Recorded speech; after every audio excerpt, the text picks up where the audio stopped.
these like pages that like Brandon is a part of, and they're including the wrap exit strategy in every single one of their posts about their deals. So I don't know if that's just like standard, but I know we don't do that. But if people are posting it, that means that they think that it's a good investment up. It's a good investor opportunity.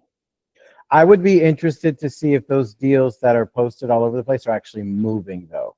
Like locking it up, that's one thing, but are they actually, like, investors actually picking them up? I mean, we can jump on a call with Brandon. Yeah, we can ask him. That's the $1 million question. I don't know. I've just seen an increase in people, you know, when they post the info about their deal, they're including the wrap exit strategy. All right. Yeah, I'll do a video. You know, I take your judgment into consideration for damn near everything we do. Maybe make it a live training. How about that? Yeah, we could do that too. I mean, it would just be a wrap is no different than any other creative deal. You just have to adjust the terms in the additional terms section of the contract. But I can go through like filling one out and then maybe underwriting it. I was toying with the notion of adding a wrap calculator to the deal machine calculator. So might as well do a video doing both. I was gonna say, yeah, that'd be sick. Even if you wanted to like incorporate it together. Yeah. All right, cool. So let's get started. This is an open forum Q&A. I am on here until you guys don't have any more questions. We can go over underwriting. If you guys have general questions about wholesaling, creative financing, we can do role playing, whatever we need. I'm on here until you guys don't need me. Mike, what's up, dude? Hey, Sean, could you underwrite this deal for me? Absolutely. Let me ask you a question. Did you already underwrite it and you're checking your numbers, or you don't know how to underwrite it? Because that's a different matter. I just don't really know. I haven't really underwrite a deal. I just be doing land. Gotcha. All right. I'm going to send you a link to the videos to the playlist for the calculator. But yeah, we can look at it right now. What kind of deal is it?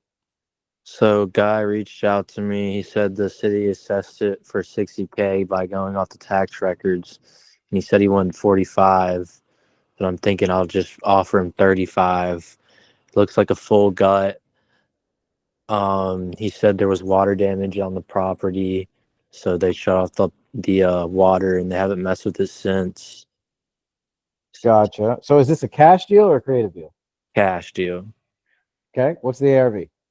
Yeah, that's a little thing I'm a little confused about because there isn't any properties that have sold that are turnkey. They're all just fixer-uppers that have sold in the area. I mean, there's some that have sold for $240 to $350 in the nearby street, but there's also some that have sold for. Let me see. Well, for the sake of this example, why don't you give me the most? It doesn't have to be flipped, but give me the most turnkey property that sold the most recently. That's the closest. How much did it sell for? How long ago is this? I guess we can say, Michael. I mean, this says 350. I don't know why. That's not accurate. I guess like we can just say like 200, 220. All right, I'll split the diff at 210. Sean, you want me to look it up for you? I get you the ARV. Yeah. Well, we can't put the thing in the chat. So yeah, Michael, DM me in the Discord. DM it to me. Oh wait. Oh, is this Chris Lick Your Toes? Okay. The one I thought it was a different Chris. I couldn't tell. For those of you that don't know, by the way, Chris is like my number 2 on my team. So if I'm ever not available, sorry, Chris. Oh, however, don't blow him up. He's doing shit. But if I'm not available or if he gives some advice, he's not a random. He knows exactly what the fuck he's doing. All right, Chris, I sent you it. Got it. Give me 5 minutes, Sean. Awesome. What's the square footage of the property? It says about 1130, 1,100. But they said they add a bonus room, so I don't know if that's including that or not. All right. So that's going to be at least 65. And you want to make 10 at least. Shit, if the ARV is 210 or better and he's asking for 35, 40, yeah, I'd say give it to him. Yeah, I just don't know. Assuming the ARV is correct. We got to wait for Chris. Yeah, that's just the thing I'm scared about because I don't see anything sold recently on like the same street that justifies that. I mean, a street over, I see something that's sold around there. But I think that was a 3-2 at the higher square footage. Okay. Chris is going to run that. I'll leave this here, and I will move on to another question until Chris has that ARV. How about that? Okay, sounds good. Awesome. All right. Does anybody else have a question? Oh, and if anyone has a question about the sniper challenge, whoever is getting added to the next step, nobody is getting notified until tomorrow morning. So just chill. All right. Okay. Does anyone have any questions though regarding deals, underwriting, or anything like that? Really? This is the shortest damn training that we've ever done through. All right. Well, then, Chris, you and I can just talk about deals that we're working on. And if someone has a question, then we'll answer it. All right. Talking about me, my favorite subject. Your favorite subject. Shut up. Freaking killer Iceman Chris over here is going to be running his own team. Hey, what are we betting, dude? Let's talk about that. What are we betting for when my team wins? What are you losing? What are you putting up? I believe that you getting that wrong, but you know what I wanted. What? Turn your camera on, but that's not a thing, is it? You were serious about that? Yeah. It doesn't have to be in front of everybody if you're shy, just me. Oh, I'm not shy. This is a safety thing. This isn't a shy thing. I'm actually gorgeous. Here's the thing. I don't know what you've got that I want that's equivalent to that. I mean, again, you're not going to win. But if by something happens and, you know, I go catatonic for 2 weeks and you beat me, like, I'm putting up a lot. I don't know what you've got that I would want that's equivalent. Because I don't want do your this. money. Think of something that you want from me that you know you won't get, and then just say it. That piece that you pulled out the other day. Won't get as in I will crush you. Give me your piece. For like 2 weeks. Ooh. You have to go without your gun. And I want the one that you showed me, the one that you say you carry every day. Yeah, no, I remember. Yeah, great memory. Why I know, right? That one? Because you said you wanted it. I don't want to show my face. You want me to. You don't want to give up your gun. I want it. This is America. I know. So you can bowl that over. I think I will. I'm going to have to. Got to figure out the legality of it. I think 200 is your best number. Okay. Well, if 200 is the ARV, then I think, yeah, the deal works at, what did he want? 45, 40? Mike? Yeah, you can get it, Mike. Say that one more time. I'll text him someone. How much is the guy asking for? He said he said he wanted 45. I was gonna go lower. Give him 40. Because you can give him 55, no problem. Now, here's the thing. You want to make sure that when you're negotiating this with him, actually, you know what? Here's a trick that you guys can use that I just told, I can't remember who it was. When you're doing cash, wait, this is off market, right? Yes. Okay. Holy shit. Okay, good. So when you guys are working off market deals and you're trying to get the photos, you can use the price as a bargaining chip. So you can tell this guy, what's the guy's first name? Shoot. That's all right. I'll just call him Mike. So you can say something along lines of, Mike, check this out. I'm okay with your number but I need to get a better idea of what kind of rehab I'm looking at. So I'll tell you what, I'm going to Or say that again. let him know that you're in the range of giving him what he wants or what he's asking for at 45. Say, I'm in that range, but I need to be able to kind of estimate what the rehab cost is going to be for my investor. So send me photos. If the photos look like what I'm picturing, I'll give you the 45. If it looks worse than what I'm picturing, then I'll probably be at 40. Because now you're essentially paying for the pictures without paying for anything. Because you can give him up to $10,000 more than what he even wants. So you've already got a good bargaining chip, but you're using the enticement of, hey, I'll give you your money. You just got to show me that the property looks the way you said it does. And then, because one of the hardest things to do, unless you're local, is getting the photos on an off-market deal. Yeah, The hardest thing. I'm local. I checked it out today. I couldn't go inside of it. Well, you need to get inside of it. So then there's your bargaining chip. Yeah. And man, I need to be able to get inside so I can, estimate my rehab for my investors.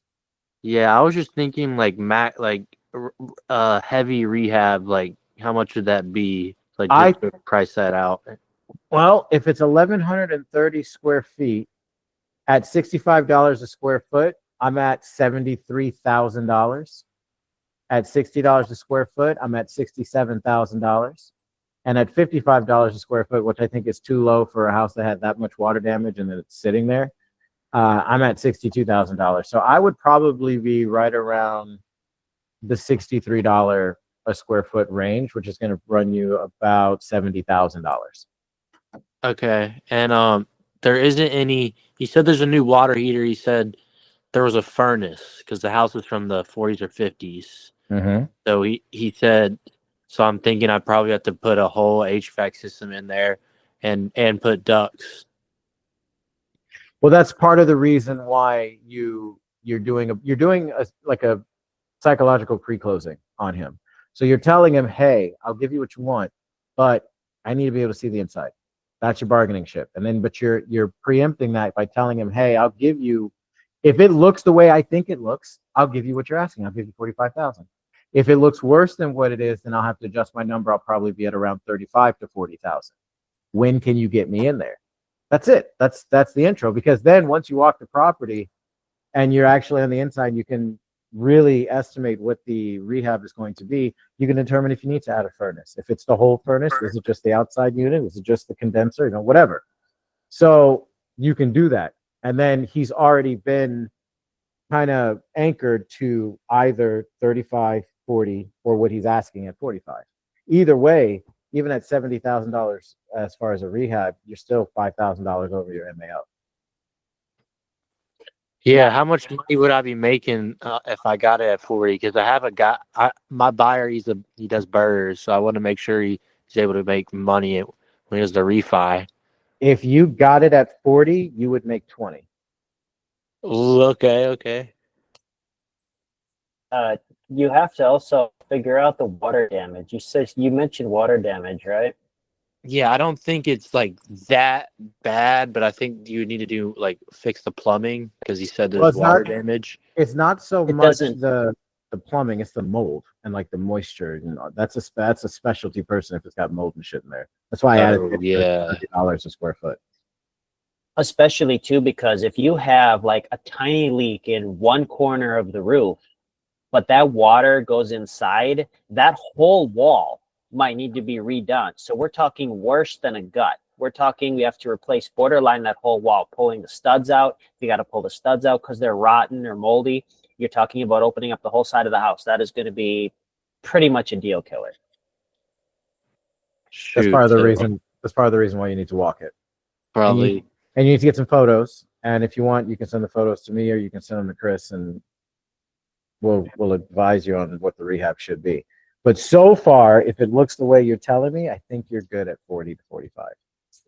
Okay, so I might just be depending on how it looks on the inside, I could be at your number. If not, I'd probably might have to go down to 35 to 40.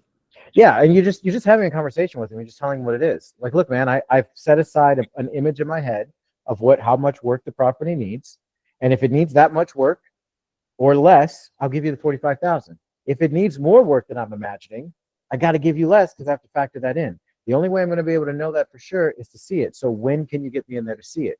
You get in there, see it, you take photos, you take some notes, assess the damage. If you can estimate the rehab on your own, go for it, do it, and close it right then and there on the spot. Bring a blank contract with you. If you're not sure, send me the photos, send Chris the photos, we'll take a look, and we'll tell you how much the rehab is. Jump back on the calculator and plug it into this portion, and it'll give you your offer. All right, sounds good. And watch the how-to videos for the calculator. This calculator can underwrite damn near any deal that you guys put into it. Okay, sounds good. Cool. Anybody else got any questions or anything they need help with? Yeah, Sean, I'm trying to underwrite this follow-up lead that he kind of we were in negotiations, and then it just kind of went south because he's like, I'm going to turn it into rental, but then it's still on the market. So I think I can get it. So, all right, cool. What's the numbers? So purchase price 153. Is it seller finance, right? Yeah, seller finance. All right. Seller finance amount 133. Yeah, I was just I literally made that exact same face. Well, 20 down is a little bit too much. So you think 15? So can we go? Well, your max is 15. Yeah, 15. Try, you gotta do 15. Try 20, Sean, and use this as a teaching moment to show him the percentage, the entry fee percentage. What's the place rent for? Like 17.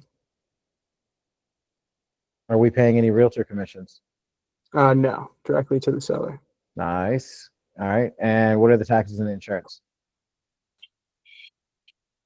$1,290, and then insurance is $643. Okay. And what are we giving them monthly? Let's see. I have $750, but I mean we can change that too. So this whole deal is real good, except for this. The down payment. Nobody's taking that. No, not at 17.8% down. Your cash on cash return and your cash flow, it's good. It's real. It really is. This is a really good deal, but this is too high. This doesn't justify that. All right. So how can we? Well, like my thing is, if I'm gonna go below 15, like 13, I think, which is like bottom. So like between 13 and 15 is like the good spot, I think. Let's give them the 15. And then this is going to be 138. Yeah, you're gonna have to stay at 5. And then if I pull that, I mean you're at 12.6. I would. What city is this in? Cincinnati. But on your cash return just spiked now, so that now it's a little better. People pay 12%. They're getting a 32% cash on cash return. Yeah, but this one, because the end, yes, you're 100% right. I still think this one's worth pushing because there's another rule of thumb where if you're cash on cash, and now this still has to be within the parameters, but this is when you're trying to stretch the numbers a little bit, like this situation. When you can double the entry fee percentage and it's still lower than the cash on cash return, it's still a good deal. So if I take the closing costs out, because technically those shouldn't count, then I'm at 12.6. If I double that, that's 25%. Now we're at 32. And even if I put these back in, this is actually 25%. This is still 27.6. So it's still high enough to where it would be worth pushing. Does the place need work, Connor? Not really that much. Would you move your mom in there? Yeah. Okay. Then I mean, so is it cosmetic? Like yeah, cosmetic. It's just like a little like outdated, but it's still like livable, definitely livable. Like someone could live there right now for sure. And in Cincinnati, huh? Yeah. Let me know if you lock it up. I might have a buyer for that. All right, and then. But this is good. You can't go in. You can't give him more than 15 grand down. Okay, yeah, that's what I was thinking. Like 20 is a little, it's pushing it, but Yeah, you can't be more than 10%. Actually, you can give them 15,300. I mean, I wouldn't mess with and if I'm, because he didn't like the 20 years, and I understand that, like the term. So I was thinking like between 3 and 5 balloon, but like obviously 5 I'm going to shoot for. What do you Well, think on this one? if you look at the quick question guide, if you go to that Yeah. channel, I mean, you can do 1 to 3. I would say 5 is probably ideal. Yeah, 5. Okay. Yeah, five you can do, and I would just tell them, hey, we're gonna do the 20-year term, but we're just gonna pay you off in 5 years with the balloon. Right. Okay, that makes sense because you always want to do the longer balloon here. Right. So yeah, And if then you can get it down to $15,000 down payment or less, then yeah, it's a good deal. Gotcha. And then I have another one also in Cincinnati. Let's do it. What's the purchase price? 240. Okay. What are you giving them as a down payment? 17. Oh shit, that's not bad. Better. And then 223, yeah. And then 800 a month. What will it rent for? Let's see.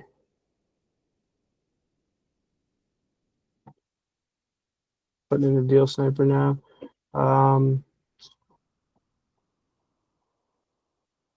Rent 14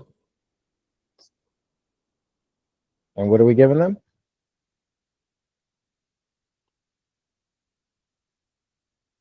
per month. Yeah. 6. And what are the taxes and the insurance? 1368 and then 672.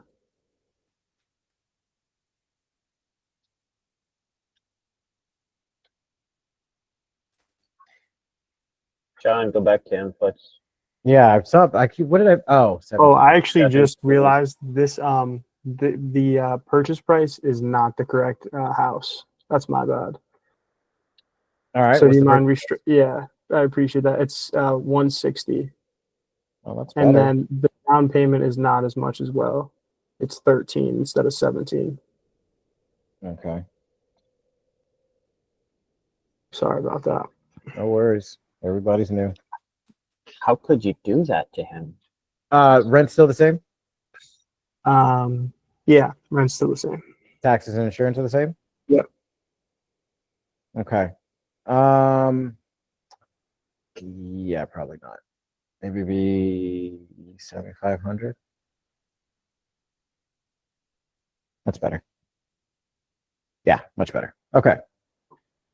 $5,000. This is good. Does the place need work? Definitely. It does need work. How much to be a rental? Like, for your month. Well, okay, maybe like just the exterior, but the interior is fine. I always say there's work to be done, but it's like, the house was built in like 1900, so it's like, All right. Well, then we'll leave that up to the investor to decide how they want to do the outside. or it's 1890 actually. 1890. The grass just needs to be cut or some shit, or Like the building is just like the paint is just kind of like, chipped, and it's like the structure is just like not good looking.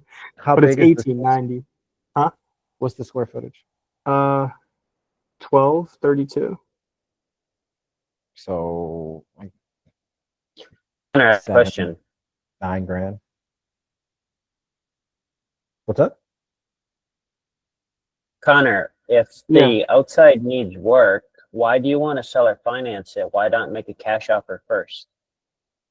The seller is just like this old lady, not super old, but she's like probably like 50, 60, and she's just like trying to move on from the property, but she's still like, oh, I'm gonna rent it out.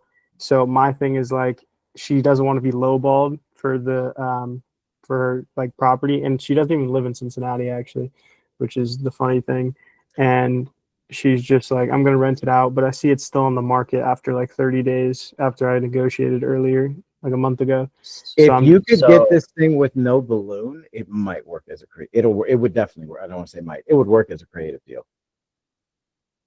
Or I just don't think she's going to go for it cash because the MAO is just going to be so low, and she's well, you couldn't gonna, do cash freak anyway. out. If it's on market, you couldn't do cash anyway. Yeah. That's what I'm saying. So it's like, I don't know. If I have to like do the terms, she hates that as well, where it's like 20-year terms. She's like, I'm not waiting for that. I'm like, okay. No, you could do, it would be the same. You could do a 5 to 10-year balloon, see if you can do like 5 to 7. Maybe 5 would be fine. I mean, if the purchase price is low enough, your cash on cash return is good. And on this one, depending on how messed up it is on the outside and on the inside, you might only make $5,000 on this one too. Now, if it's like optional that the investor, does the outside and spends a lot of money, then you could probably make $7,500 on this, no problem. But if it's like, nah, man, this shit looks like a murder It's just house. 1890 though. Like that's my only concern is like this thing's been here for like before World War One. My God, so it's like Yeah, I mean, it happens as long as it's nice and someone will rent it and someone will own it to collect that rent. Yeah, that's the goal. Now, But, here's my question though. Why did you have me underwrite these deals? Well, just because like I wanted to see specifically if I could kind of like underwrite myself. I mean, I underwrote a couple of them, and I feel like my down payment was too much on both of them, even though that's kind of what they were looking for. So I just kind of. As long as you stick to the SOP video, you'll be fine. Okay. Like as far as your terms are concerned. If you stick to that video, I mean, now when I say stick to that video, I mean in terms of what you get in under contract for as far as the buyer. I know the investor is probably, or the seller's gonna want to argue on that, but those are the terms that will move. And I confirmed it with my whale buyers earlier today. I just put that SOP video in the in-call chat. There's a link there if you want to, copy that. Got it. Thank you. No worries. But the reason why I asked you that question is because I want to make sure you know how to underwrite deals. So you know how to underwrite deals. You're just having me double check. Well, yeah, I just didn't think like the down payment like that I put on both of them I felt like it was a little too much. Like I remember Chris's like initial reaction was like 20,000. Like that's crazy. And I was thinking it can be more than 10%. Right, 10%. Okay, that's that number. Awesome. All right, cool. Was that the last one? Yeah, thank you. No worries. Anybody else? Oh, who's that? Ryan, what's up, man? Hello. What can I do for you? Could we do something similar with a potential deal I have? Absolutely. What kind of deal is it? Seller finance. All right. What's the purchase price? It is 220,000. All right. And seller finance amount? 210,000. Okay. What will it rent for? 1,200. Or I'm sorry, rent 2,515. Okay. Damn, that's a good deal already. Is it in Cali? No. All right. What are the taxes and the insurance? Taxes are 3693. Insurance 836. And what are we giving them? 12? Sorry? What are we giving 12. them? 12? Yeah. Yeah. What city is it in? Okay. It's in Worcester, Mass. I don't know where that is. How big is that? It's pretty big. They have a big like downtown area. I don't Like, know. Is it in the hundreds of thousands or? I can look it up quick. 206,000. Yeah, you'll be able to move that deal. All right. Yeah, that's a good deal. Now, again, same question as before, as I asked Connor. Why did you need me? Are you just double checking your numbers, or is there something specific you need help with as far as using the calculator? Honestly, I just wanted a way to talk because I have way too many questions to single it down. I just started like 2 days ago. Oh, nice. You're on Deal Sniper? Yeah. Okay. So the calculator is on the left side. Actually, this goes for all of you guys because I did get a couple of emails requesting access. You don't need to request access. You just make a copy. So when you open it up, go to File, go to Make Copy. This will pop up. You can name it whatever you want. And then once you hit make copy, it'll give you a calculator that you can actually edit.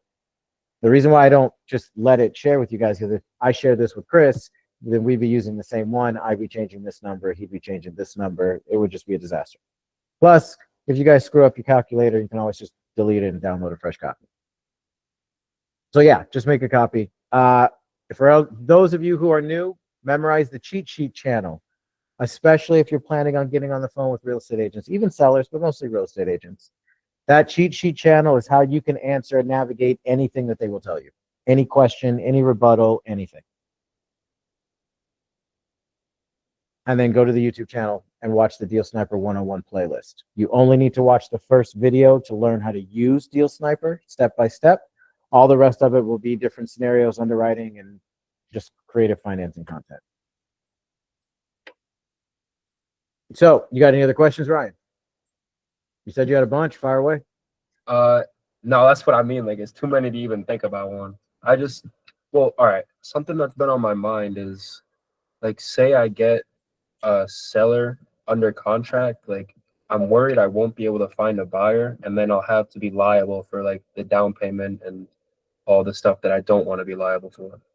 Gotcha. So, in that situation, and this is for anyone who's new to wholesaling, in our contracts, or in all wholesale contracts, if you're using your own and you have a good or even a decent contract, it will have an inspection period in there. And an inspection period usually is 14 business days. That's what we typically ask for, minimum of 7 business days. It stipulates in our contract that as long as we cancel before the 5th hour or the end of the day on the 14th day, we're not liable for anything. The EMD, we just cancel the contract. You basically fill out the unilateral cancellation form and just email it to the real estate agent. Okay. Now, So if you wait until the next day or you miss your deadline, then yeah, you owe them the EMD at the minimum. okay. That's why most people put their EMD for like as $100. far as like information as why it was canceled, do I just say like my investor, he wasn't as interested as I thought he'd be?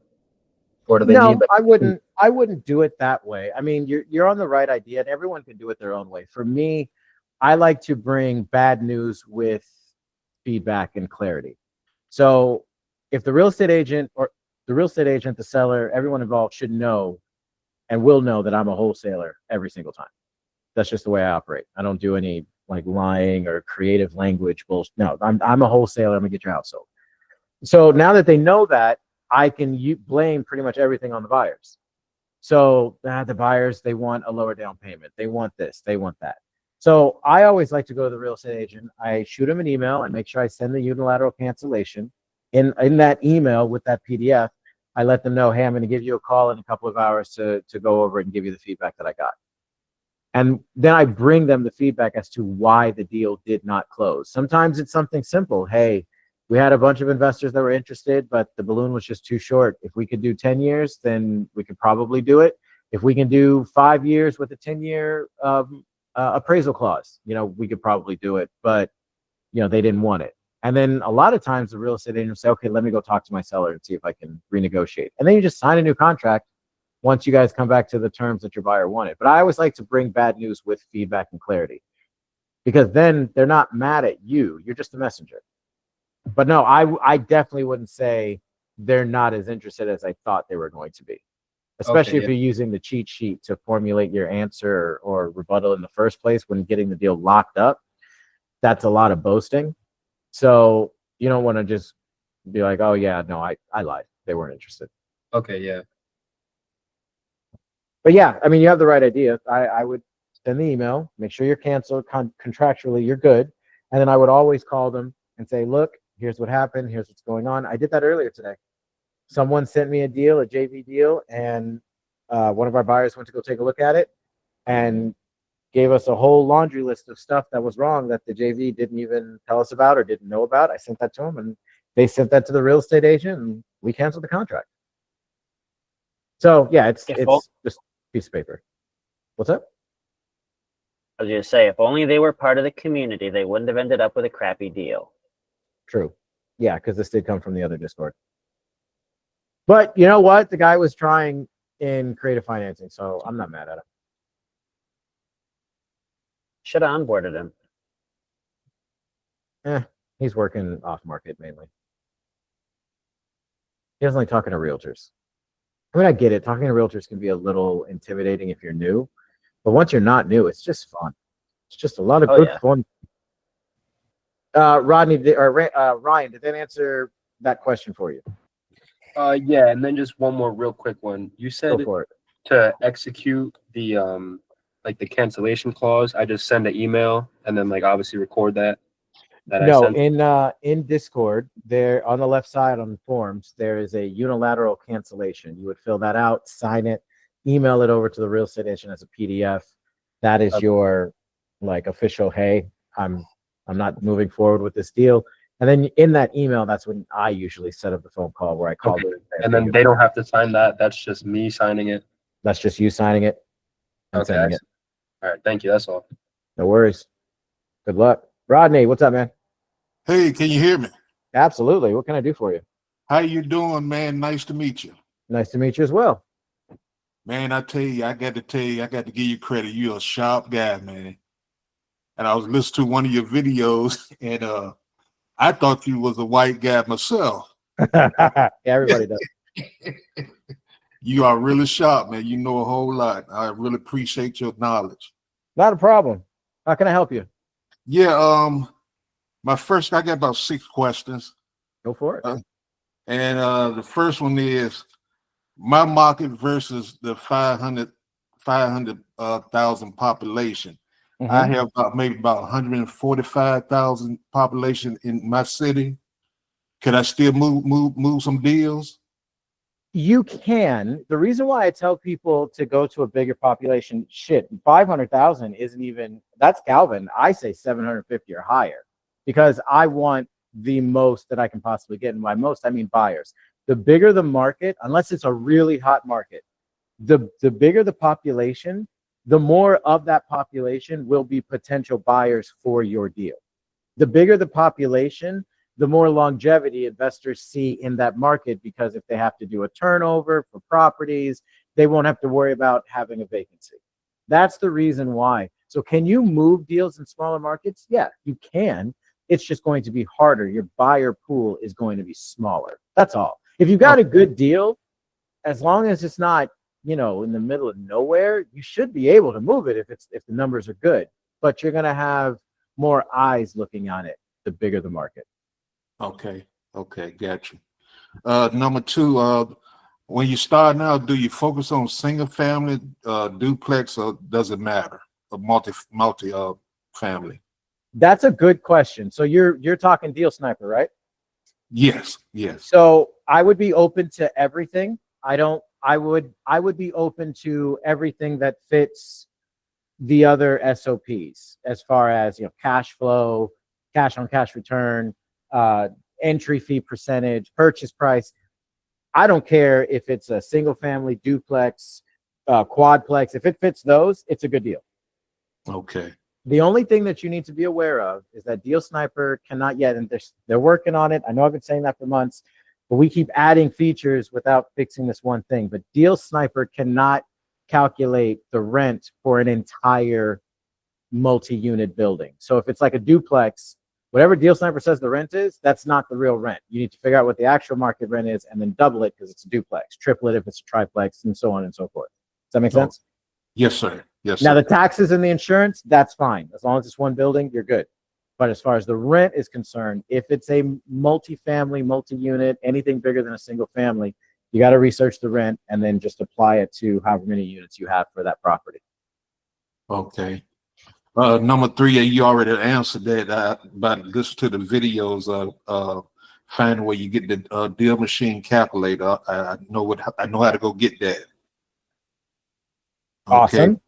All right. Number 4, the Google Sheet. I think you got a video on that too. How to set that up and everything, right? Which one? When you when you reach out and you the tracking sheet. Yeah, the tracking sheet. Yep. Yeah. There's a video link right above the tracking sheet link. Okay. Now, number 5, do you tell the agent you will pay their side of the commission, or or don't mention it at all? That depends. That really depends. And this is, I apologize. This is going to be a shitty answer, and you won't know until it actually clicks, and it's only going to click with experience. After talking to so many agents, there's a vibe that you get where you'll be able to tell, if I mention this, then I can win them over.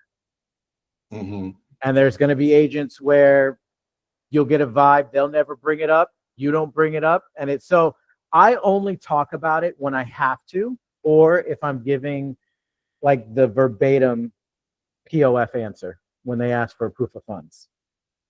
Because at the end of that, it does say, not only am I not trying to cut you out this deal, but I'm trying to make sure you get paid as well. How much are you charging? And if I can, I'll add it to the deal. That way it won't affect your seller, since this is an unconventional offer. Right. Because for like, if you were selling your house and you're selling your house for $500,000 and your real estate agent's charging 20 grand, well, that's no big deal, because you got to get a $480,000 check. But if you're only getting 20 grand and your real estate agent is supposed to get 20 grand, and even then the real estate agents, they're not stupid. They realize that, well, if I present this to them, they're going to realize that they got to pay me all their money. So that's when the numbers are like that, that's also a trigger for when I'll bring up, hey, I'll just have my buyer pay for it. As long as it doesn't kill the deal, I'll get you paid. Don't even worry about it. Just present the offer to your seller. So when you Rodney, use it. Go ahead. Rodney, use it as a negotiating tool. Okay, exactly what Sean said, except when they get to that point, because every agent that I've ever talked to will always bring up, well, what about my commission, right? Because that's how they get paid. And I tell every single agent that I have ever talked to, I say, okay, how about this? All right, if my investor takes care of that, you present my offer to the seller. Something like that, right? Or if they've already presented the offer to the seller, say, look, we'll take care of your commission if the seller accepts our terms. If the seller wants to change our terms, now we've got to revisit that, because that gives the agent an incentive to talk to the seller about our deal in a positive light, as opposed to being like, no, screw those clowns. Right. Okay. If she asks for the earnest money deposit, you say that too when after you go through the inspection contingency? No, I don't talk about the contract at all, or the inspection contingency, none of that, until we're all on the same page about what I'm sending over. And the reason being is because I don't like wasting my time. Yeah, I'm busy, but believe it or not, I am inherently lazy. I don't want to do anything. I really don't. I want to game all day long. So because of that, there's a uniqueness. It's where I train my team, except for Iceman Chris over here. He already had it. He was born with it. You have to have a mentality where I don't give a damn if I close this deal. I don't care. Right. Like I don't care. And I don't mean like I don't care like, oh, I don't need the money. No. I want the money. I want it. I just don't care. And because I genuinely don't care and damn near sound like I'm just trying to get them off the phone as fast as I can, there's a sense of like it's a mixture of FOMO and people want what they can't have. Like if I'm not chasing you, like, yeah, here's the offer. Okay. If I don't sound like I'm selling you something to someone who's used to be sold all the time, especially offers like this and working with wholesalers, you guys think you're the first wholesalers to reach out to these real estate agents? No, you're like the 1 millionth. Right. But if you sound different, now they want to know why you sound different. Well, because I don't care. I'm trying to help you get this deal sold. It's been on market for 90 days. I'm sure the listing is about to expire any day now. You guys haven't had any listings. You dropped the price 3 times. It's in really good condition. My buyers will take it. If your sellers are willing to take it on terms, we can make this work. If not, I'm just going to call one of your competitors and buy their house instead. Like this money's going somewhere. It's either going to go in you and your seller's pocket, or the house down the street that's been on market for 90 plus days. Which one do you want? That's my attitude. And I know that sounds, I don't say that, but that's the vibe that I'm giving off. Right. So you kind of have to do that. So I make sure that I'm not wasting my time. So when it comes to the POF, the moment they ask for it, that's when I give that answer. I want to make sure we're on the same page. Sure, I got no problem giving you let me explain to you what I do. I've got about 10 buyers in this market. I've been working with them for about 4 or 5 years. They pay me to find properties like this. If we can get it under these terms or something close, I've got a little bit of wiggle room. I know for a fact at least 3 or 4 of them will be jumping to get this deal, but I got to get under contract first. You give me 2 weeks, I'll find out which one of my buyers is actually going to pull the trigger. Once I figure that out, 48 hours later, I'll submit their proof of funds and we'll submit EMD. On top of that, I need to know how much you're getting paid because I don't want to cut you out of the deal. But if I can charge my buyer your fee, then that just helps you and the seller out. So how much are you charging? If they answer that question, how much they're charging, that's your deal. Okay. That is your deal. Okay, great. I noticed that you always put $10,000 in the assignment. What if I want to make more? 15, 20. How do I know to put that in there? That's a very good question. I will show you. Now, why do I always put 10,000? That's just the standard. That's my standard for me and my team. I want everyone to make as much money as possible. But let me go over to Deal Sniper and I'll show you why. So one of the SOPs that we do, too big. Fucking city am I in? Really? Alabama? Go ahead, man. So one of the SOPs that we have, that's no problem, I don't use that, is that we're going to not give more than 10% as an entry fee, right? So a lot of people think, nope, that's no problem, that every time people start, if 100 people started wholesaling tomorrow, 80% of them are just going to go straight after $1 million properties for some reason. Everyone thinks that, oh, the more expensive the property, the higher the assignment fee. No, not at all. You're actually shooting yourself in the foot because it's much harder to move $1 million property than it is something like this, a $66,000 property. Actually, 66 is too low. That's going to mess up the numbers. So what actually, especially if you're doing creative, what affects how much money you're going to make your assignment fee is the down payment. So I'm going to show that to you right now. Yeah. Okay. Come on, man. All right. So I'm going to put this one in the Deal Sniper.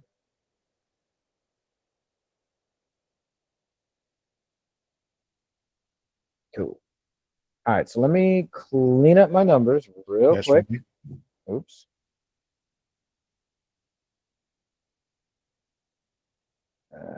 Just do 12.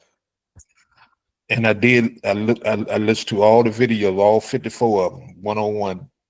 Oh, then yeah, you're about to be an expert. All you need to do is get on the phone. Yeah. It sounds like that's the experience you need now. Is just getting on the phone. You have the information. You just need to practice using it. Yeah. Some reps. Okay. So take a look at this one. For example, we got $170,000 purchase price. 10% of that would be $17,000. Everybody on the same page? Correct. So the most that we don't want to go higher than 10% when we're calculating our deals over here. When we're looking at our cash on cash return.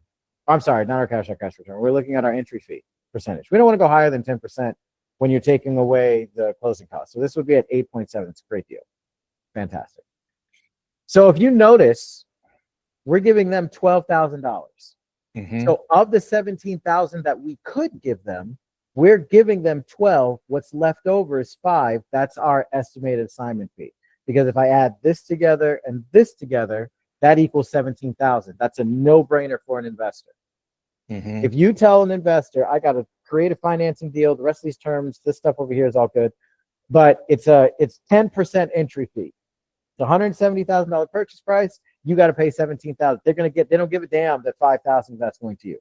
So if we talk the seller into taking a $10,000 down payment, well, we still have 17,000 to play with. So the extra 2,000 goes to us because we're still 7 plus 10, 17. That's 10% of this 170. What if I talk them into them taking $5,000? Well, now we're the ones making 12. So I say that to say this: if you guys want to maximize your assignment without getting rid of or DQing any of your potential buyers, talk the seller into a lower down payment. That automatically gives you extra wiggle room for your assignment fee. It's not the purchase price, it's the down payment. That's what's going to control how much money you make. Because look at, what if they say, oh no, we want 15,000 no matter what? Hey, well, you're probably safely only going to make about $2,000. Right. Okay. So can you do it? Yeah. Should you? Yeah. I don't know who the hell is going to stub their nose up at $2,000 for doing 2 pieces of paperwork and a phone call, but not me. I would still take it, but it's still controlled by the down payment. Right. Okay.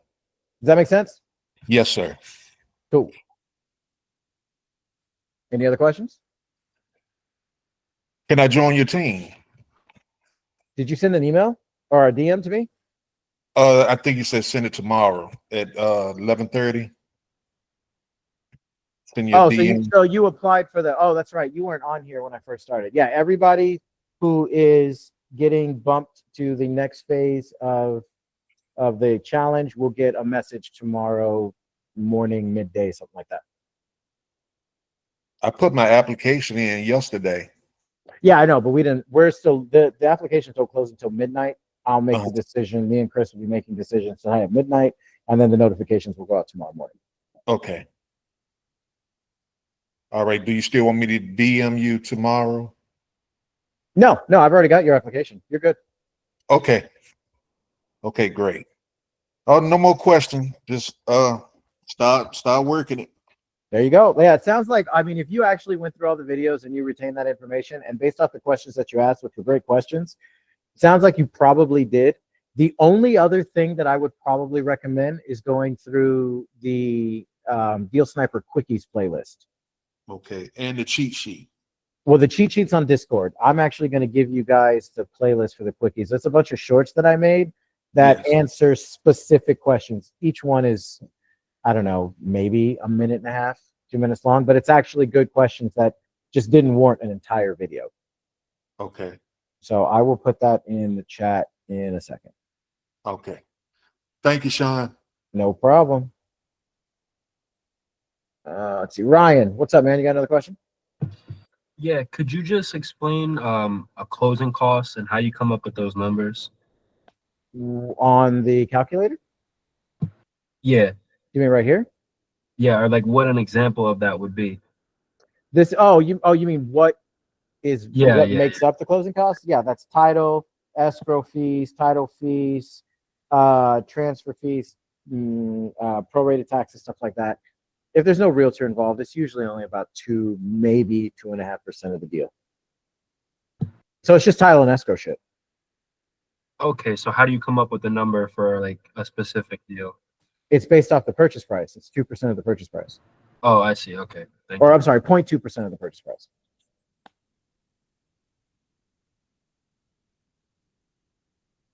Does that answer your question? Yeah, that's good. Thank you. No problem. Hey, Jay, what's up, man? Yo, what's up, Sean? How are you? Fantastic. What can I do for you? So I spoke with the realtor on the phone today, and she was selling like a portfolio of like 3 single-family homes that she said were in terrible condition. They need to be demoed, and then one kind of like property that used to be commercial, but it got rezoned to multifamily like about a year ago. So it has a couple multifamily units, and then it has like a unit like at the bottom that used to be like a little convenience store. Apparently that's in bad condition too.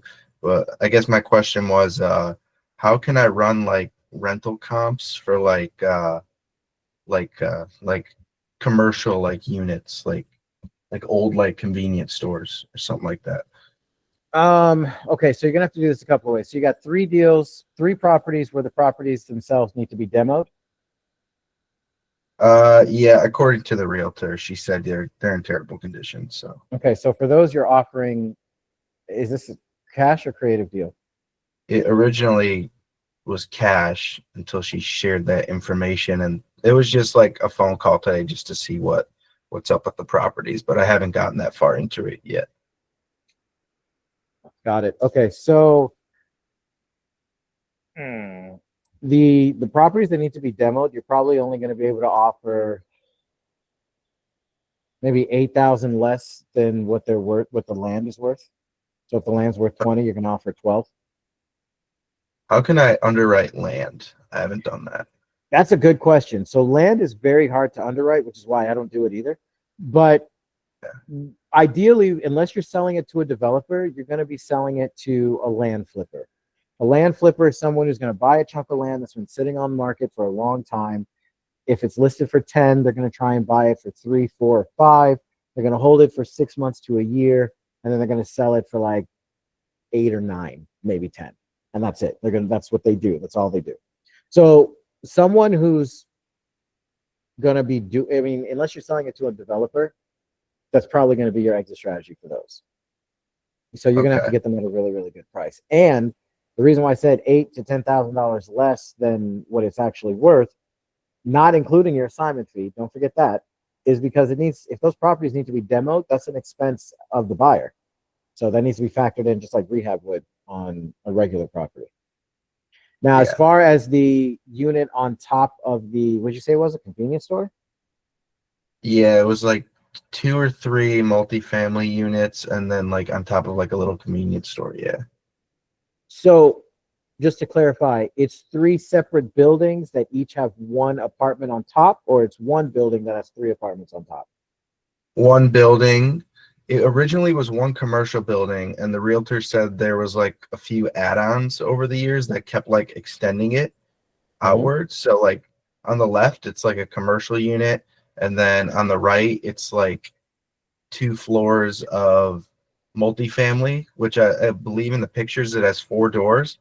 I asked for a bed and bath on both of those, and she said she didn't know off the top of her head. So you're definitely going to find out how many bedrooms and bath. Chances are this, I don't know how big the building is, but it's either going to be a 2-1 for each one or a 1-1 for each one. But you need to figure out what those rent for. And then as far as the convenience store, what you can do, you have a pen? It's going to be, it's a little out there for steps. all right, yeah, I got a pen and my notebook. Okay, so what you're going to do is you're going to want to go to loopnet.com. Okay. And you're going to put in the zip code, city, state, whatever one you've got, APN number.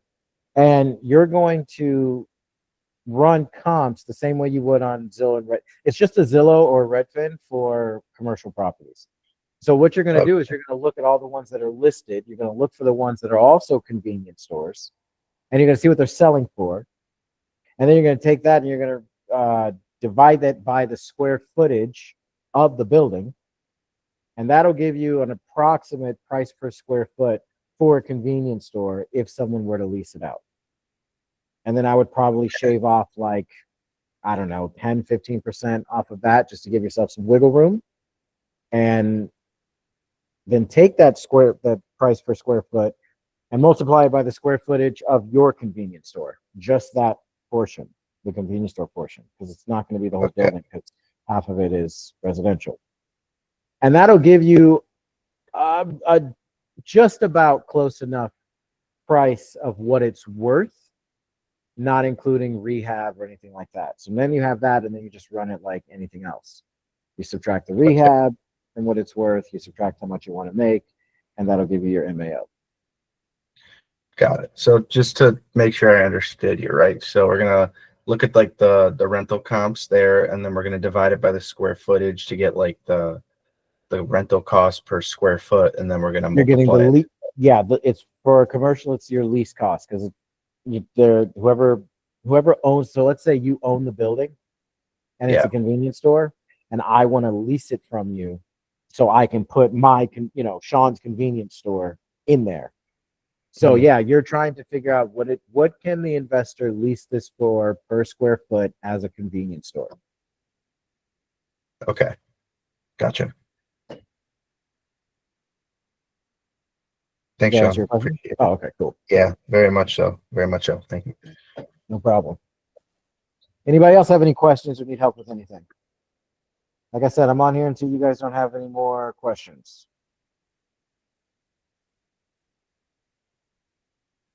Oh, I'm not going to try and pronounce that. How do you pronounce that? Oh, it's Trev. It's Trev. Just Trev. Trev? All right. What's up, dude?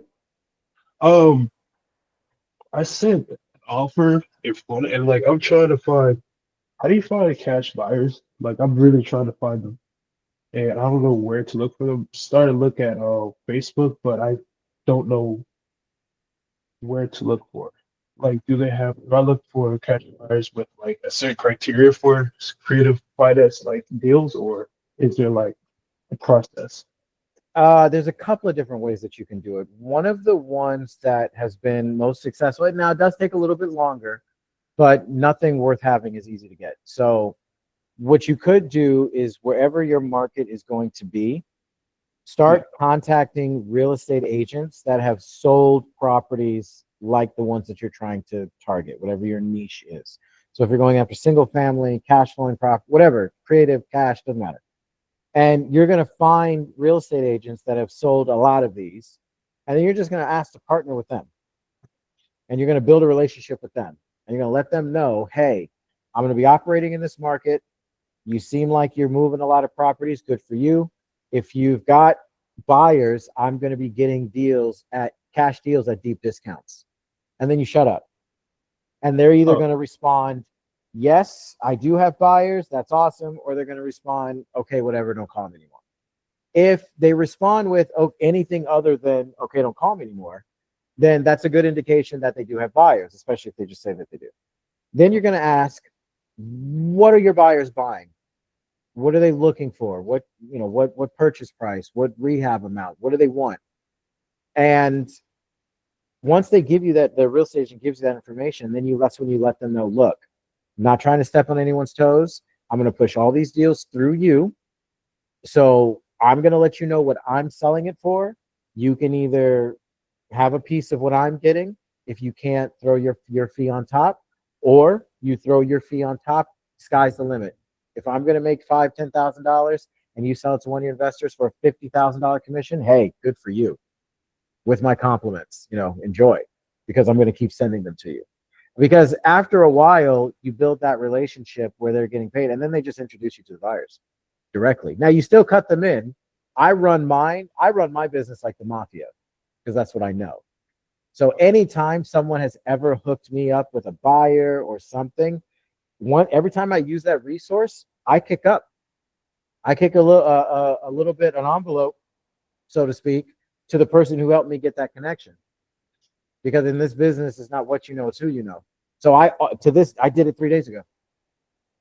Some real estate agent hooked me up with a buyer, I don't know, a year and a half ago. I sold a deal to that buyer and sent a cash app to that real estate agent that gave me that connection in the first place. They didn't know it was coming, but I always kick up. So because eventually you'll build that relationship where they just know that they're going to get paid, or they don't, and they just keep being your go-between for the buyer, which who cares if they're moving your deals, it doesn't matter. You can do it that way.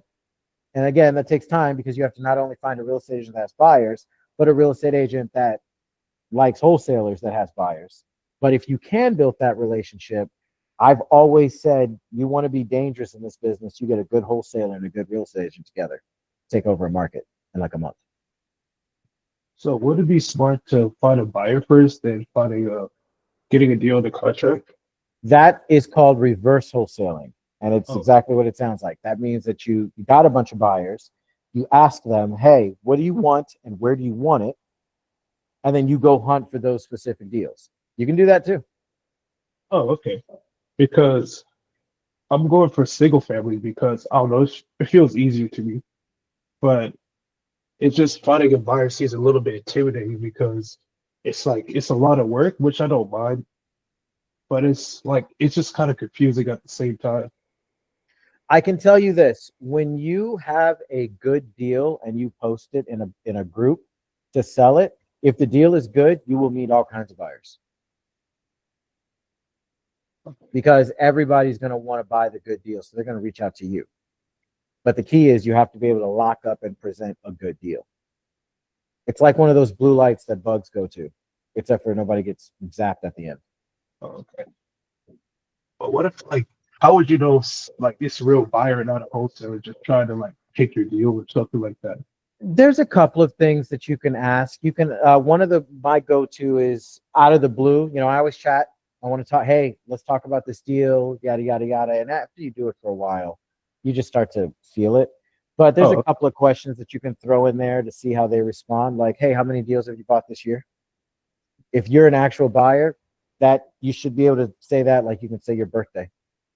If you stumble, you're probably not a buyer, so you're a wholesaler. And then that's usually when I say, and if I get the vibe, because me, I don't give a damn. Like, I am me, and if you don't like it, bye. So I just tell them, hey man, I'm getting the vibe that you're a wholesaler, and if you're a wholesaler, that's cool. Like, I'll work with you. Just be upfront with me, and whatever you want to make on the deal, just throw your fee on top. I'm not going to not market the deal. I'm still going to market it. If you find a buyer before I find one, cool. Throw your fee on top, and I'll send you a JV agreement. But I'm not going to take my deal, nothing. I'm not going to sign a assignment contract. One of the other things you can do is you can say, hey, tell this, quote unquote buyer, hey, I'm going to send out the assignment contract, and I'm expecting EMD in 48 hours. If they have an issue with that, they're probably a wholesaler. Because again, if it's a good deal and a buyer wants it, they have no problem. They're going to put down EMD same day. Shit, the next day. But they're not going to have a problem with 48 hours unless it's a Friday.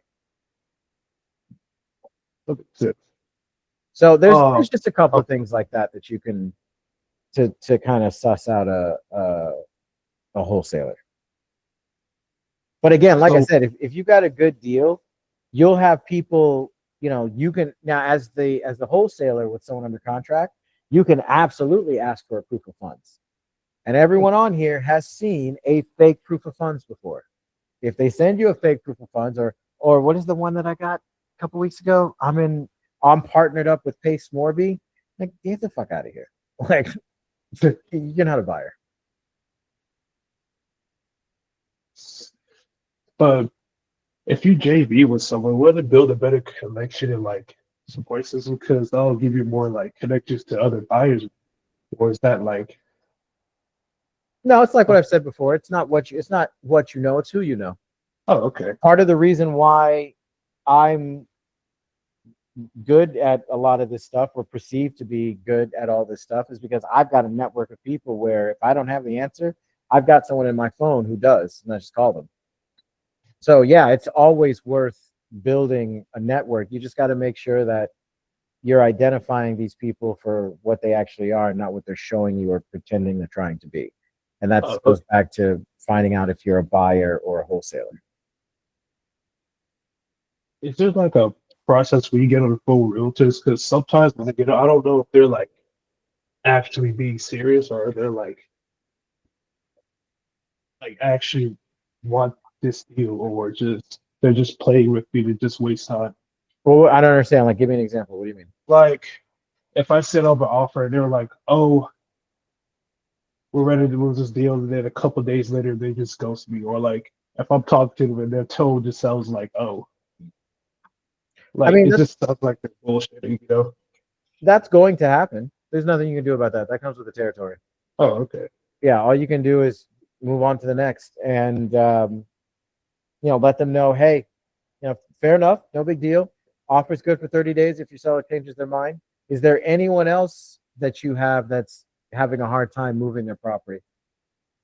That's a little dab you can give them, because now that's that's pointing out, well, you haven't moved this one. Is there anyone else you're having trouble not moving? And only if someone's paying attention will they actually get that. Otherwise, it just sounds like a genuine question. But that's what I do. Offer's good for 30 days. Is there anyone else that you're working with that's having trouble moving their property that would be open to a creative offer? Oh, yeah, but that's all I really had to ask. Thank you so much. No worries. All right. Anybody else have any questions? Going once. Going twice. Hey, Sean. What's up, Tim? Oh, what's up? Hey, man. How's it going? Fantastic. You ready to role play tomorrow? I'll be ready. Are you nervous? I'm getting better. So, yeah, I just wanted to get together because I got plenty of questions, man, and stuff to catch up. But one question other people could benefit to is there's this one guy, I'm talking to him now, and just tell me about mobile home parks. And some of the things we should watch out for when trying to acquire those? Watch out for in a negative, not that much. I mean, just the regular, flood zone, that kind of force majeure, natural disaster kind of shit. The stuff to watch out for in a good sense. If it's a mobile home park, is it full? And by full, I don't mean is it completely occupied. I mean, is there room to add more trailers if someone wanted to? Are there more hookups? Another thing, is it individually metered and wired for gas, water, and electric, or is it communal? Those are something to look up. Hold on. It sounds like you're talking about if we're acquiring the entire mobile home park. My question was geared towards a specific property in a mobile home park. Oh, shit. No, I would stay away from that. Gotcha. Yeah, and here's why. Because you always got to think of a good wholesaler is going to be able to have 1 foot in the buyer's camp and 1 foot in the seller's camp. Because we have to be able to take care and cater to our sellers. Otherwise, we'll never get deals under contract. We have to make sure and cater and take care of buyers. Otherwise, we'll never sell those contracts. But when you're looking at it from the buyer side, you got to imagine, what the hell are they going to do with this? Like, why would someone buy it? Like, just because the numbers are good, what are they going to do with it? And from my experience, and this is just mine, and I'm not the end all be all of anything, I've never moved any mobile homes. And there's another thing too, because the mobile home, depending on the mobile home park itself, does the seller own the land also, or just the trailer? And if they don't own the land, that means they have land rent that they owe to the mobile home park that has to be factored into all your numbers. So it's just a cluster. They don't cash flow. Who the fuck is going to live in it, and who's the investor going to sell it to or rent it out to? I mean, if you find an investor that's their thing, like let's say they own 10 in one mobile home park, okay, that's different. But just a random, without any inkling of who you're going to sell it to, I wouldn't waste my time. Yep, gotcha. Okay, yeah, I just figured get your advice, and I know other people would benefit too. So okay, awesome, possum. Does anybody else have any questions or need help with anything? All right, cool. I will be in Discord for. What's up, Trev? I'm sorry. You good? Oh, I wanted to ask one more thing. Where would I post? Even on Facebook, is there other places where I would post my deal at? When I have a contract? There are other places, but they cost money to be a part of them. Like Investor Base, you can post your deals there. Investor Lift, you can post your deals there. There's another one called, I think it's called Oasis. I'll have to double check. But that cost, Investor Lift is like $7,500 a month. Investor Base is like $5,200 a month.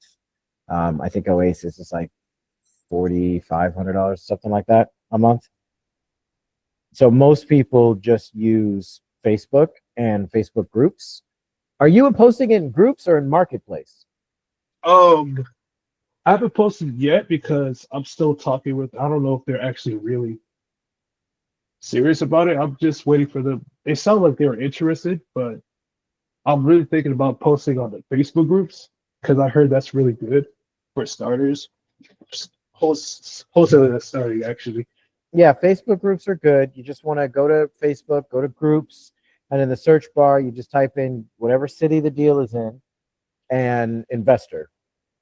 And all the groups for that city that have anything to do with investing will, there you go. Creativelistings.com. I've never heard of that one. Tim, is that one any good? Yeah. So that one's free. No shit. Yeah. So it's, who is this guy? I think Creative Listing. Shit, I forget. There's another one I'm about to add also. Has anybody ever heard of the Wholesale Atlas? No. Yeah, so the Wholesale Atlas is an application. It's a program that's out there that costs money, but it's a way to, it does what we do, like with Creative. So it's an entire program that it's almost like a prop stream, as well as it can underwrite the deal and it sort of does what Deal Sniper does also, and generates an email with the numbers, and you can immediately send it to an agent. So it's all inclusive, but they have a site if you sign up for them where you can post the deals also. And that one's just called theatlas.com. Hold on one second. And again, this is free. They don't take any kind of fee or anything. They just allow you to post your deal. So let me see. And yeah, check those out. So if anybody wants, it's an additional place where you guys can market some of the deals. So I posted one on Creative Listing earlier today, and I got 2 calls about it. So, it seems good so far. I just started using it today. Nice. Yeah, keep me posted on that. Yeah. I would do that. Let me know how that goes. Yeah, of course. All And right. that's really all I had. But thank you so much. I was so lost for like a week about this stuff. I was scared because I thought I was gonna mess up.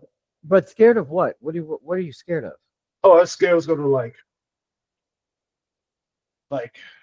what's it called? I was scared I was gonna mistaken like a cash buy for a wholesaler, and I would like lose my deal. I'm just like, I know it's probably my first time. I shouldn't worry about that because like I'm gonna mess up my first couple of times, but I'm just like, Oh, dude, it's a straight jungle out there. Like someone will snake your deal in a second. No, I'm just kidding. I mean, that's possible, but here's what you do. Here's a good rule of thumb. Regardless of what anyone tells you, until they put down EMD, I don't give a damn if they sign the assignment contract or not. Until they put down EMD, you do not stop marketing your deal. And just back of your head, whoever puts down EMD first, it's their deal. If you stick to that, then it won't really matter if 20 people call you and the first 19 are wholesalers and they all want to I'll take your deal. It doesn't matter if number 20 calls and you're like, yeah, I'll take your deal. Here's EMD. Okay, cool. It's your deal. Number 20. Congratulations. and are the contracts are the contracts inside the group or inside the Yeah. Discord, or it's like, Yeah, they're on the left under forms. oh, I see them. Thank you so And- much. And there's a video showing you how to fill out each one. Forms and documents, right? Yep. Oh, I see it. Thank you so much. No problem. All right. Thank you for everything. See you next time. You're welcome. Jimmy, what's up? What about off market? Do you have like a playlist for off market? I do. And do you have like a way to skip trace it, I guess? The only thing that I have in regards of that, I do have a hookup where there's a couple of VA companies that we have partnered up with that will give us really good pricing on pulling like off market lead lists. I can do that. I have access to that, but skip tracing, True People Search, Batch Leads, PropWire, PropStream, they're all going to charge you. It's all going to be relatively the same. You're going to pay for a monthly, or you're going to pay per skip trace. I mean, honestly, you're probably better off just getting the off-market leads. I mean, you have to cold call them, but it's better than paying $30, $40 a month or $2 every time you want to skip trace somebody and they don't answer the phone, they're not selling, they do not call lists or whatever. Just have somebody else go through those filters for you. In my opinion. Is that what the VAs are for? Yeah, you can have a VA do that too. There's a couple VA companies that we work with, and you pick a market, or they can advise you on a market, which don't do that. I mean, don't get me wrong, these are good VA companies, but you tell them what markets you want to be in. You give them the parameters, the filters that they want. They will pull the list, they will skip trace it, they will call them, will do the cold calling, and anyone who does say that they're interested in selling, then they will pass that over to you in your CRM, and then you can call them to try and close. That's how VA works. Okay. Does that answer your question? But look, more like I was more like wanting a system. Like let's say you're in your own market and you're driving around making a list. Hey, this looks abandoned. Maybe they will do seller financing or or maybe they'll take a cash offer. um, like say you got a list, you got 10 properties on the list or something that you like, and what's the next step? How do you get their information? Oh, truepeoplesearch.com. Okay. That's the most reliable. Well, that's the one I've always used, and I have rarely had any issues with them. Okay. All right. That answers my question. Cool. Rodney, what can I do for you? Yeah, going back on the last Trey on his question about buyers sending in their EMD. If they're serious, what do you tell them in the amount to send to? Where do they send it to, and the amount?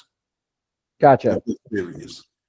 So if you talk to someone and they say, yeah, I'll take the deal. They go take. Here's another trigger. If they say, I want to go take a look at it, chances are that's an actual buyer. A wholesaler's not going to do that, not even a local one, because you've already provided photos. So if you provide, and the opposite of that is also true. If they want to sign the assignment contract, but they really don't want to go see it, or they don't immediately schedule to go and see it, that's a little bit of a red flag. Okay. So if they want to go see it and they sign the assignment contract, they say, yep, I'm going to put an EMD down tomorrow. I just need to know where.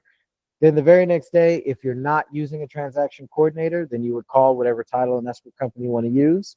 You would send them the assignment contract that the buyer signed. You would send them the purchase agreement, and you would, first thing, you got to call them and figure out how they want it to be submitted. Usually there's a portal, a website that you can go to, and you can upload the docs and your name and all that stuff. Once you get in good or start using the same company and over again, you'll probably end up working with the same title and escrow agent, and you can just email them directly. Hey, here's another submission. Here's what they're going to need is your name, your phone number, your email address, and the same thing for the buyer and the seller. Once they have that, they'll open title, and then you'll just ask them for wiring instructions for the buyer. They will email that to the buyer that you've listed in the when you opened up title and escrow, and the buyer will then wire in their earnest money deposit. As far as how much, that depends on the purchase price. Usually, like $3,000. $3,000, okay. Like three to 5,000, depending on the purchase price. Unless the purchase price is less than $100,000, then like $1,500, $2,000, somewhere around there, $2,500. Okay, and choosing the title company, if you're doing it virtual, how do you find a title company? And or do you go by the buyer's title company? No. Well, if the buyer has a title company, a title escrow company that they like to use, that's fine. Like we can just, especially if it's a market that, it's your first deal, you've never done it before, or you're new to the market and you don't know which title company and escrow company to use, and the buyer's got a recommendation, use theirs. That's fine. As far as if the buyer doesn't suggest one, quick Google search. You want to do a Google search for title and escrow companies that are closest to the seller. Closest to the seller. Okay. Yeah, because you want to make it convenient, because they're going to have to go in there and sign paperwork, which is also a not a negotiating tactic, but something that you can let them know to ease their mind if this is an off-market situation. You're just a stranger calling them saying that, I want to buy your house or I want to sell your house to an investor, but they don't actually know you. They're going to be skeptical. So one of the things that you can say to them is, look, I understand this is weird. This is not conventional. I'm sure you get these phone calls all the time, but if you have a local title and escrow company that you like, I'll use them, no problem. If you don't have one, I'll pick one that's closest to you, because you're going to have to go in there to fill out your paperwork. We use the title and escrow company to make sure that T's are crossed and I's are dotted, and that everybody's doing things on the up and up and legally. So if there's any reservations at all, rest assured we are using a title and escrow company, because just as much as you don't know me, Mr. and Mrs. Seller, I don't know you either. I haven't seen the property yet. I haven't had anyone walk it. I'm going off of what you're telling me, and I'm ready to spend quite a bit of money to get this done and moved over to one of my investors. So I want to use a title and escrow company to make sure that you're doing everything on the up and up. Does that make sense? Yeah. And usually they say, oh yeah, that makes sense. It puts them at ease a little bit when they know, like, hey, this isn't some under the table shady shit. We're using a title and escrow company, and I'm going to use one that's local to you. I'm going to sign my papers remotely because I'm remote. But you are actually going to go into the office with real people and make sure that everything's on the up and up. They're going to let you know, explain things to you. The notary's going to be there. This is 100% legit, and you're going to be there to see it. So you can use that, and then you just Google search in that area and call them. And the only question you want to ask is, hey, do you do assignment deals? If they say yes, second question, do you do blind HUDs? If they say yes, that's a keeper. If they say no, that's up to you. A blind HUD basically means that the buyer and the seller will be able to see how much money you made. They will be able to see what your assignment fee is. Now, if you've done a good job, or at least the bare minimum, and explain to them that you're a wholesaler to the seller, now obviously the buyer already knows, but if you explain to the seller that you're a wholesaler, they should be expecting you to make money. Now, if you're making $25,000, $30,000, it's probably going to be a conversation. So I like using companies that do blind HUDs. Right. And if you're in a market that's big enough, that shouldn't be a problem to find. I like Stewart Title. They're awesome. Stewart and Title. They do blind HUDs, and they're nationwide. Okay. All right. Thank you. No problem. Anybody else? Okay. Cool. Hey, Sean. Sorry, it took a while. What's up, Jay? Hey, how you doing? So I came across this listing for apartment complex. They only want to do seller finance. So when I punched in the numbers, on their listing it says they want 4 to 5% interest only, 7 to 10 years, around $5.5 to $6 million down. You can punch that in. Yeah, What's the purchase price? Cool, 26 million. And it's the entire apartment complex, not an apartment. Whole apartment complex, 99 beds, 99 baths, total of 76 units. Okay. And all right. So what's your question? So my question is, I put it into Deal Sniper. Okay. We're gonna start smoking. And it came out to Deal Sniper. Obviously, gave me a down payment of like $2 million, less than 10%. So I put in what they wanted into Deal Machine, and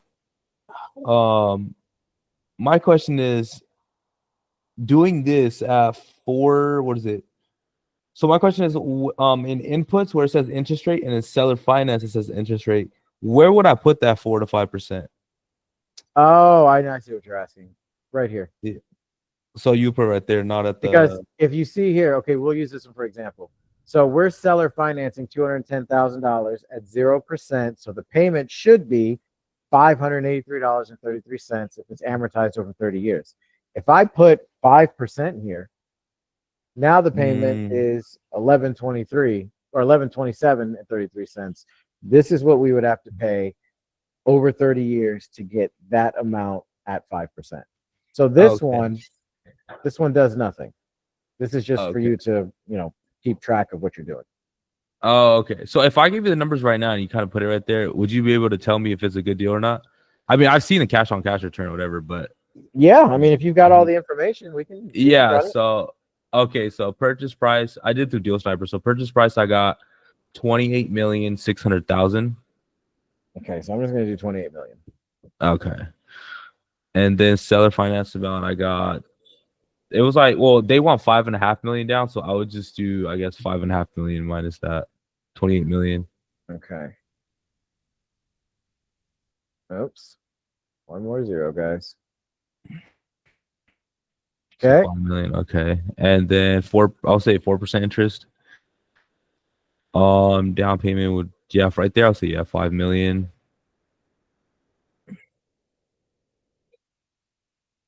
And how much do you want? How much would you like to make? Let's say 250.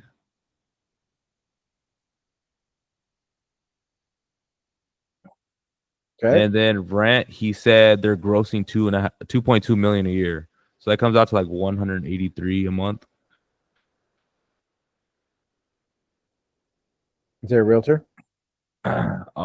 Yes, there's a broker involved. Are we paying their commission? I'm assuming so. I don't know exactly how much. All right. Let's just hold off on that for a second. What are the taxes and the insurance? Taxes at $301,000. Damn. Okay. Yeah. Insurance is $109,000. and no HOA. Well, it wouldn't matter because they own it. And what are we doing? Yeah. Oh, the payment Payment. is 110. 10. Okay, yeah. See, I was doing it wrong. All right. Oh, damn. All right. Yeah, that's a hard pass. Yeah. All right. Sounds good. And then so let's say the way Deal Sniper does it, say like 2.5 million down. Okay. Well, actually, Or would you're yeah, because it's not really supposed to be. Yeah, you're still too high. Your biggest issue right now, though, is not your down payment. I mean, it's an issue, but that's not the issue. Your issue is your cash on cash return is yeah, because the payment's too high. Okay, that makes sense. Okay, cool. You'd have to be at like $50,000. Yeah, that's what I had right here too. Okay. That sounds about he right. He said the payment wasn't really a problem. He said we just want to get our interest rate. That's really it. Right, but that's the thing. Then the payment is the problem because that interest rate is $109,000 or $110,000. We can't give them that much. We can only give them 50. What do you get at 0% interest with that payment? Oh wow, it's a huge drop. Yeah. Let's see if I put that in here. We'll just do 64. Oh yeah. That would work. I mean, it's not, well, hold on. This would work, but that needs to change. Okay, so I'll have to have it lower down. Yeah, you would probably need to be, well, shit, the highest that you could go is 2.8 million. So even if you did, let's max it out at 2.8, I guess. I mean, even if we did, what if we did 3? What if we did 3 and then, I mean, I know it's going to be high, but it's whatever. Oops, almost. And Simon fee you could do. Well, I mean, that's compared to this. That's change. Okay. Yeah, that's much better. Oh yeah, that's a huge difference. Yeah, that's significantly better. So would you have I mean, I know it's a big amount. Would you have a buyer for this if I were to get it around that? What city? It's California, SoCal. Oh, man, really? Yeah. Like I might have 2 guys that would take something like this in California, but it would definitely have to be around that. Yeah, just about this. Yeah, it would have to be. Okay. At 3. Okay. And hold on a second. Did they give you a P&L statement? No, I literally just called him just asking just about the information, but I think I'm sure if I ask you, he'll give it to me. Because there's one thing we're not counting for, and that's expenses, which I would put just for the sake of ease, I would put here. But when he gives you the profit and loss statement, it's going to have taxes and insurance, but it's also going to have maintenance. It's going to have trash. It's going to have gardening. Okay. All that needs to be added up for whatever it is for the year, and it needs to be put right here. And then you need to see what this changes to, because it's going to change. If they're spending $25,000 a year on all that shit, that changes it. If they're spending $100,000 a year on all that shit, it changes it. So you need to get that profit and loss statement, figure out what their expenses are, not including their taxes and insurance, add that all up for the year and put it right here with these matching numbers. For the HOA? Okay. Yeah, it obviously it's not the HOA, but it is going to calculate it as if this was, named whatever expenses. Okay, got you. All right, cool. Yeah, awesome. Thank you. No problem. Good luck on that deal. Let me know how that goes. Yeah, I got you. Oh shit, yeah, you're gonna have to because I'm the one with the buyer. Yeah, let me know how it goes. Yeah. and tell them and be upfront with them. Like, look, I understand what you want. I even ran the numbers to try and give you what you want. And I can tell you and waste your time all day long that I'm going to be able to move it at those numbers. But the truth is I'm not. And I respect you too much to bullshit you and waste your time. And I for damn sure I'm not going to waste my time. Here are the numbers that I can do. If you can work with these numbers, let's get this thing under contract and let's get it moved. I got 2 buyers that'll probably take a look at it and be serious about buying it. Give me a week. If you can't work with these numbers, then good luck. Okay, awesome. Perfect. Awesome. Thank you. No problem. Anybody else have any questions or need help with anything? Okay, cool. So this recording will be up on the channel tomorrow morning by 8 o'clock. I'll be in the Discord for, I don't know, like another 3 or 4 hours. It depends on if I play VR or not.